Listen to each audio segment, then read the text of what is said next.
Hey everybody, Alyssa here from Becoming Memories.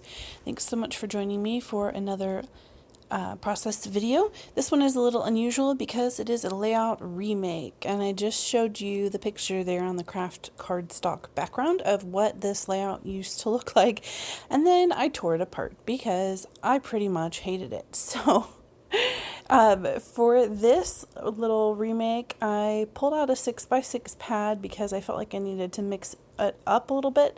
That background paper is from Jen Hadfield, probably one of her newer collections. Can't remember the name of it offhand. It's the Summer Beachy one.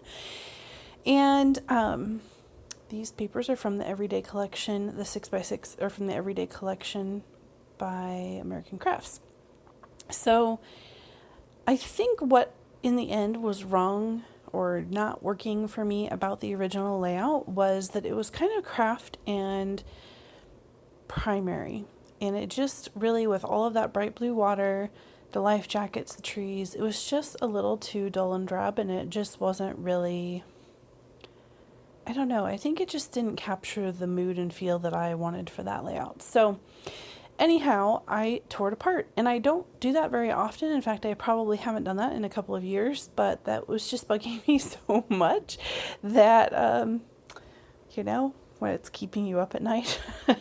Not that it was literally keeping me up at night, but I wouldn't have been happy with it in my album. So this layout, it does end up pretty simple. This is a short video because I kind of kept it simple, but I like it much better the way it turned out in the end.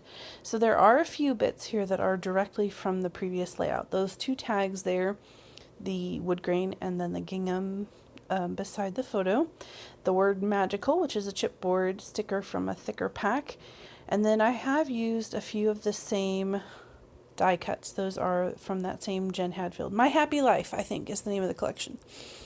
So I've pulled that 6x6 there for a background so that I had a place to kind of layer up those tags.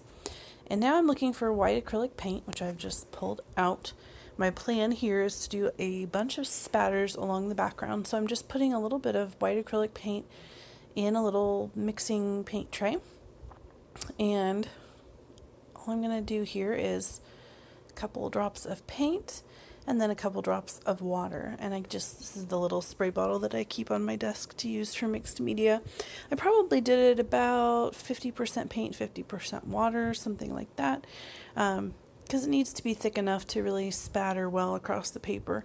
But when it dries, it stays very opaque, and so it really gives you a nice bright white spatter against a dark background like this, and I do really like the effect that that has.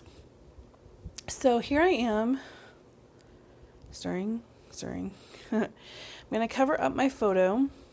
Probably should have just pulled that whole thing off, but the reason I didn't is because some of it already had adhesive on it, like some of the pieces that I had carried over from the previous layout, and so because they already had adhesive, I think I just decided it wasn't worth it and I left them. So I'm just putting my paintbrush in that mixture and then tapping, and it's actually pretty easy to control. I think it's a little bit easier to control, honestly, than mist spatters because it is still a little bit thicker, but you don't want to thin it down too much, otherwise you'll lose the opacity of the white paint, if that makes sense. So here I am trying to decide what I'm going to do to finish this layout, and I'm kind of working on maybe having a cluster there over on the side. Adding in some florals around the edges. And really in the end, this was just taking the pieces that I had taken off that other layout. That whole piece right there, for example, came off of the previous layout as well. I don't think I mentioned that at the beginning. That is a part of a Project Life card and then a white label that I cut with my silhouette. And I outlined it with a black pen because it just wasn't standing out enough for me. And I like to do that a lot. When I get my silhouette out, I like to cut things like sheets of stars, sheets of labels, sheets of hearts, some floral like cut files that I can back, things that I know I'm going to use in the future, because I do have a Silhouette portrait and it sometimes doesn't connect to my laptop very well. Silhouette has basically told me that I'm out of luck for the moment because it's only 3 years old, but apparently it isn't supported anymore. So fun times.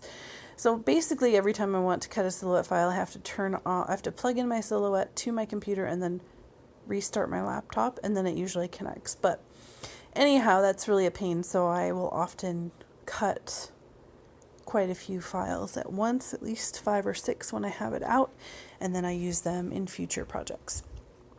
So I do have a video up on my channel showing how I store all of those extra cut files that I cut out so that they are still nice and neat and flat and ready to use when I want to use them. So now I'm just sticking everything down. That is a fine line bottle that I got on Amazon, and it contains Scotch Quick Dry adhesive, which seems to be working pretty well for me. And I think we're almost done here. I can't remember what I'm about to do here. I think I'm just sticking this underneath. Yeah. That was it.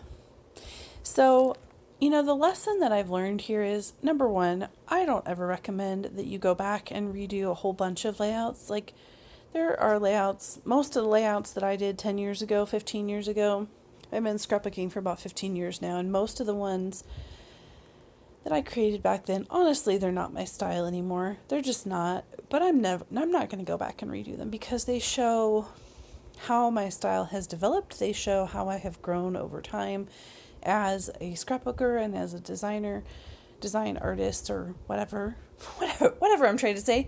So I'm not ever going to go back and redo those. But I wanted to go ahead and film this and show it because I feel like sometimes we have this big internal debate about taking something apart and redoing it. And some of us do it and some of us don't. And like I said, I only do it very, very rarely. But this photo I loved so much, and this layout I hated so much, that I felt like it was worth taking the time to redo it. And so I did. So I was having trouble there getting my gel pen to work for the journaling. I was going to journal with a blue pen and I couldn't get it to write. I've been having some trouble with my gel pens, which is a shame and really frustrating. But anyway, I just want to say, I feel like if you have, see, I took it off because I didn't like the way that the writing came out. If you have a layout that you really love the picture and it just didn't come out to your satisfaction and it's just bugging the heck out of you, why not redo it? Like, this is supposed to be fun, and if we don't love the end results and we're still enjoying the process when it comes to remaking it, just do it. Like, as long as you're not second guessing everything that you do. If you get in that rut where you're second guessing everything that you do, that's probably its own separate problem. But every now and then, to take something apart and redo it, I don't think it's a failure. I think it's all part of the hobby. It's part of the process. And when I first built this layout, I was trying to work out of a kit, and I probably should have selected a different photo to go with that kit. And lesson learned, I'm going to be, even when I have a kit, I'm going to be more flexible about deciding that maybe my photo and my kit don't really go together the way that I thought they would. It's all about having fun and doing what works and just going with the flow. So, excuse me. So anyhow, I hope that you enjoyed seeing what this layout looked like before and after. Let me know in the comments if you ever redo layouts and what your thoughts are about taking them apart and redoing them. I'm going to give you a photo here of the old layout and the new layout. And that is it. Here are a couple close-ups for you. Thank you so much for watching. I hope that you enjoyed this video, and I will see you soon in the next one. Bye-bye.